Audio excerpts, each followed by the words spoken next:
Good day guys. Tingin ko lang sa inyo kung paano mag-transit sa Panama Canal. Ayan po, papasok ng lock. Tapos pagpasok ng lock, isasara po yung gate niyan. Hinihila po yan ng locomotive wire. 4 na locomotive wire umihila po niyan. Tapos pagsara ng lock, lalagyan ng tubig, aangat na yung barko.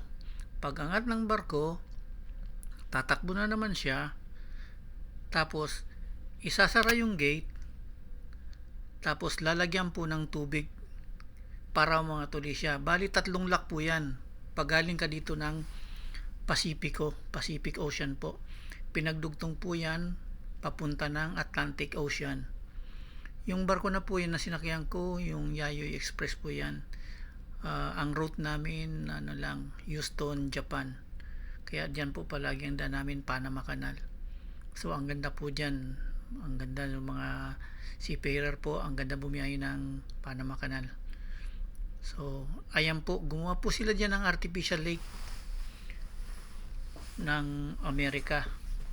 Inumpisahan po yan ng French noong 1880 hanggang 1888. Iniwanan po nila kasi nagkasakit yung mga tao ng malaria, pneumonia.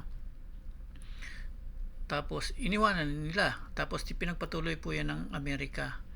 Pero kumuha sila ng magagaling na doktor para sa pneumonia, sa malaria, sa yellow fever, para malabanan yung sakit na yan. Marami pong taong namatay dyan bago po nagawa yung Panama Canal na yan. Artificial lake po yan. Iniwa nila yung bundok para lagyan lang po ng tubig. Tapos naglagay lang po sila ng dam. 50 miles po yan mula ng side ng Atlantic papunta ng Pacific Ocean.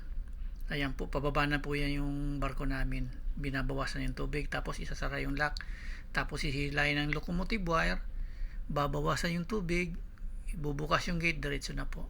Ganyan lang po. Maraming pong salamat sa panonood nyo. Thanks for watching.